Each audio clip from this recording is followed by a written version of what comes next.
Plus riches encore en vitamine D, les champignons sauvages, ceux cueillis en forêt. Très convoités car ils se font rares, leur atout principal, c'est le goût.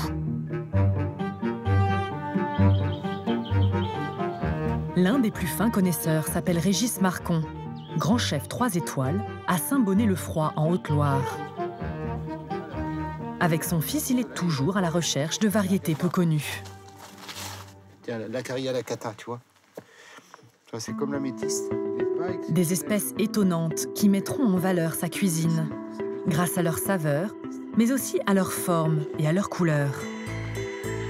L'un de ces champignons fétiches a un nom et un goût inattendus. Le tricolum prétentieux, voilà, tu vois la différence. Tu vois, regarde, il est jaunâtre, tu vois, il est un peu jaune, tu vois ce parfum un petit peu d'huître, tu vois.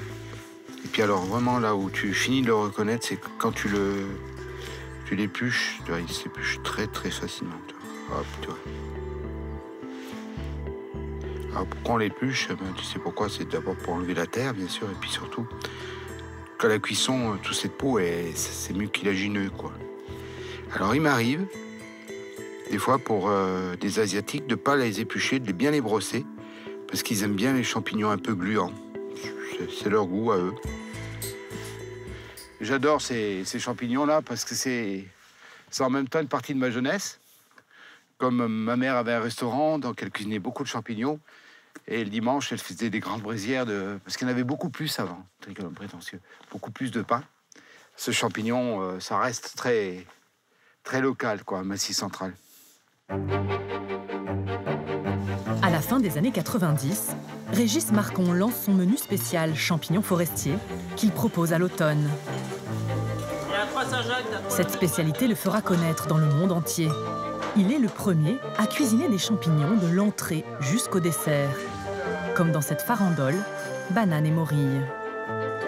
Chaque jour, il en cuisine une 40aine de kilos. Ouais, alors là, c'est le frigo spécial champignons et herbes.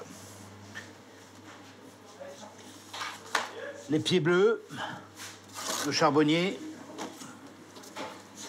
les pieds de mouton, sparasis crépus, quelques cèpes qui arrivent. Régis Marcon achète ses champignons sauvages directement à une vingtaine de ramasseurs, des particuliers qui se font un peu d'argent en cueillant les champignons en forêt. En cuisine, les champignons exigent de la patience. Il faut les trier et les nettoyer minutieusement. Là, on a l'arrivage de tricolum prétentieux. Voilà, ça, là, il y a une demi-heure de travail à éplucher, pratiquement. Vous les mettre sur place, quoi. Pour moi, c'est la tradition, c'est plein de souvenirs. Quand on était gosse, quand on est de l'école, ces champignons-là, ma mère nous les mettait de côté et on les nettoyait. Comme dans le restaurant de sa mère, le chef s'inspire du goût bien particulier de chaque champignon. Le tricolum a, lui, un parfum de coquillage. Ce champignon, il a cette odeur un petit peu iodée, un peu huître. On va le cuisiner comme une moule marinière. Régis Marcon utilise les ingrédients classiques d'une recette à la marinière. Échalotes, vin blanc et persil.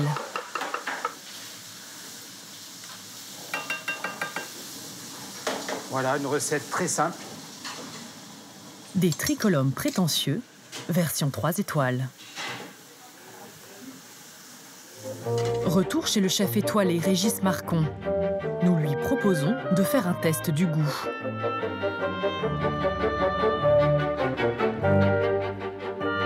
Dans cette assiette, des morilles fraîches. Dans cette seconde, des morilles séchées. Elles ont triplé de volume après avoir été tout simplement trempées dans de l'eau. Pour les comparer, le chef les cuisine avec la même recette.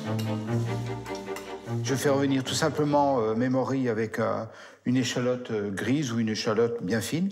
Ensuite, j'y mets un petit verre de vin jaune. Puis après, je laisse cuire. Je mets un petit peu de jus de trempage que je garde, bien entendu. Qui, lui, le jus de trempage aura tout le parfum du champignon. Voilà.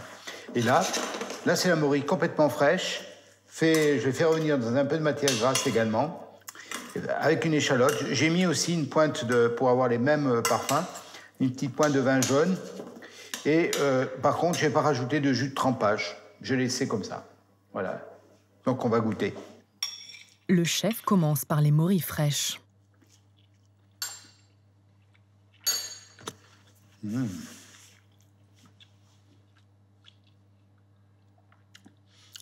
C'est une dégustation qui ne s'explique pas, en fait, la morille.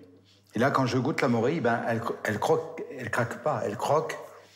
Et puis en même temps, derrière, on a tous... On va pas non plus trop philosopher là-dessus, mais c'est ce parfum qui revient dans le nez, quoi, l'arôme du champignon, qui est c'est très fin. Là, je goûte la séchée. On est dans autre chose. Quelque chose qui plaît à tout le monde, qui est beaucoup plus intense en goût, beaucoup plus camphré. On est beaucoup plus du parfum, vous voyez. On a l'impression de goûter du parfum aussi. Donc c'est beaucoup plus intense. Est-ce que c'est mieux? Je n'en sais rien. Je ne ferai pas de différence, c'est différent. Mais moi, personnellement, je sers à mes clients la morille sèche. Voilà, parce qu'il y a des préparations qui sont mieux avec la morille sèche. Selon le chef étoilé, les morilles séchées sont intéressantes. Bonne nouvelle donc, on peut en cuisiner toute l'année.